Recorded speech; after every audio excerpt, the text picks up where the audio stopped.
know what fondant is? Sugar paste?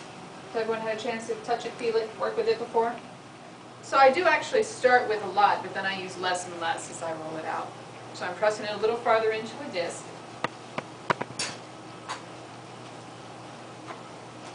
And like I was saying before, this is ample amounts of fondant. This is going to be plenty, more than enough for what you need for your cake.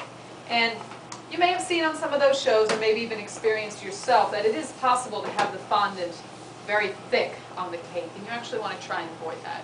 There's no need to have half an inch of fondant on the cake. It's more of a decoration. You don't want to have to chew on all that, and you don't want all your hard work and really the expense of the fondant being thrown away too. So there's no need to, spend $10 on fondant and put $10 of it on the cake. Always turning it so I know that it's not still stuck to the table. If it is sticking, I know where it is, and I can make adjustments by putting a little more cornstarch there. Should I avoid using that mat that Michael's told me to use? It's a placement mat? You don't need to. Okay. I don't own one, so you don't need to. But, what kind of surface do you have to work on? If you have... I have a granite. Can I use a granite surface? Absolutely. Oh. You have a granite surface, a steel surface, a linoleum surface, any smooth surface. If you have something, with texture or only have tablecloths or something like that, then you may need something that's going to give you a smooth surface. And those mats at Michael's, they do allow you to not have to use fondant because they're made out of silicone. They don't really stick to anything. So they do allow you to use less, if none. So they can have that advantage. Certainly when it comes to using things like your black fondant, that can tend to look dusty if you use too much cornstarch on there. So you have to be careful with that. So there's still plenty of cornstarch on here. I haven't put any more on the table. That's a lot. Yeah, it's way more than you need, but you never know how much people are going to use. So I'm trying to be generous. I know I can cover this cake with 12 ounces of fondant, and you do need more just so you can stretch it out over the cake. But 1 pound wouldn't be enough. And I'm going to roll this to about 1/4 inch thick. And I'm still turning it, and that's helping me get a round shape as well. And there is actually a little trick to knowing if you have the right size for your fondant. You can actually measure the size of your cake with your hands. For instance, from here to here, for me I've measured it as about 7.5 inches. It's not that relevant because we're just going to take it around the cake. So it looks like it goes a little shorter than my hand here, which means it's going to be the same on the other side, and then about a thumb's width in the middle. So I know I need that much to cover the cake. So if I do this, I have almost 3 hands worth. I know I'm going to have enough to go over the cake there, right? Okay. So it's something that helps a little bit if you're not sure. Of course, you can just make a really big circle and hope that it'll work. Now, I don't know if this looks like it's thin to you or thick to you, but this is about what I like to work with, about 1/4 inch. It's really all you need. And it still gives you enough thickness that the fondant will stretch without breaking, because you can get it so thin that it'll just stretch into a hole on your cake. You want to make sure that you're rolling it evenly the whole time, so that's also what you're checking when you're moving it around on the table. Is it thick on one side? Is it thin on one side? You want it to be pretty even. Okay? And then I'm going to scoop this over so I have room to put it on my cake. And this is a bit larger than the rolling pin. So if you try and roll it up on the rolling pin, you're going to have little handles that you can't really hold on to, and it's going to be very awkward trying to work the fondant and the rolling pin at the same time. So Would it be easier if I have the really long one? To just lift it up on it? And...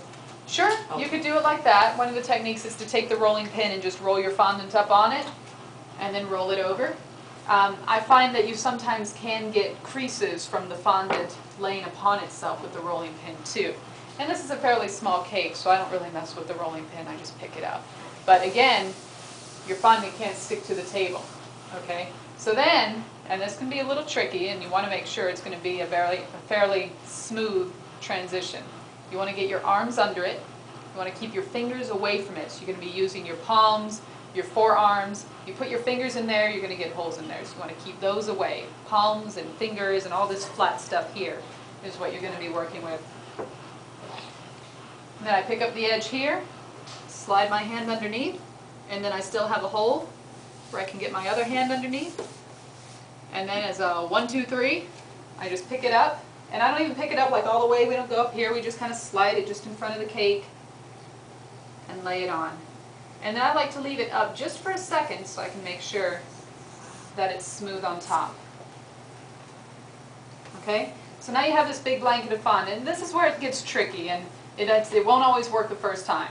Okay? But then you just need to work it around the shape of your cake. And I start with the top here, make sure I'm getting the top edges, because everything's just going to stretch as you're putting it into place. So all of these folds, they go away because you're stretching the fondant.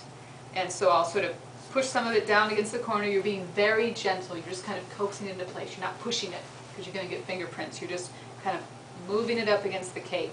And as I do that, I also keep untucking it. What happens if you mess it up? Well, you can take it off. If you take it off, then you'll need to chill your cake again so that the buttercream is firm again. And then I'll do the same thing on the other side. And the corners, you do kind of want to hug it with your hands there. And as you get each fold, carefully pull it out and smooth it at the same time. Because as you're smoothing it, you're creating folds in other areas. So you just address each one as you come to it, pull out a little bit, and then smooth it again. See, I have all this fold that I have to work with now. So I'm going to get that out of the way. And my fancy plate has actually taken on a little condensation, so the fondant is sticking to it. So I do have that to contend with. You won't have to worry about that. Your board isn't going to get wet like this plate is doing.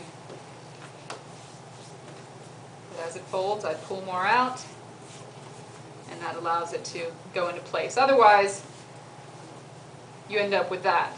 So that's why you want to keep moving it out of the way, because otherwise it'll fold over and then you're either trying to smash that out or cut it away, or you just end up with a little crease in your cake. And again, keeping the fingertips away. And as you get to the press it into place so you can see clearly where your cake ends and the board begins. And then you can come, again with your palms, and give it a nice smoothie. So you don't really need a fondant smoother for something like this. You can just take your palms, your fingertips, and smooth out all that stuff. Now that you've gotten it into place, give it a good massage. Okay? Now you can actually use a paring knife if you don't have a pizza wheel at home. You don't have to have one. You do all have one with your kits here. Is it this one? Yes, actually. I was going to show you with a paring knife, but you do all have kits here, but it can be done with a paring knife. Thank you. I like the pizza wheel because it doesn't pull on the fondant. If you're using a knife, there is the possibility that it will pull the fondant a little bit, but you're just going to go right up against the edge, go all the way out off the plate.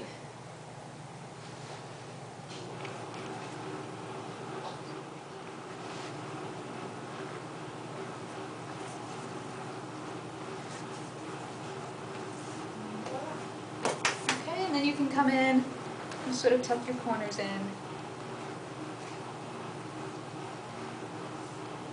And then you have that covered. So you can do that now, and then we'll go with the next step of making the flaps and all the other pieces for it. Now I'm just trimming this little bit of this little part that's hanging off a little here, make it a little cleaner. And remember, you don't have to do like this to your cake. You can turn and actually look at what you're doing and stuff.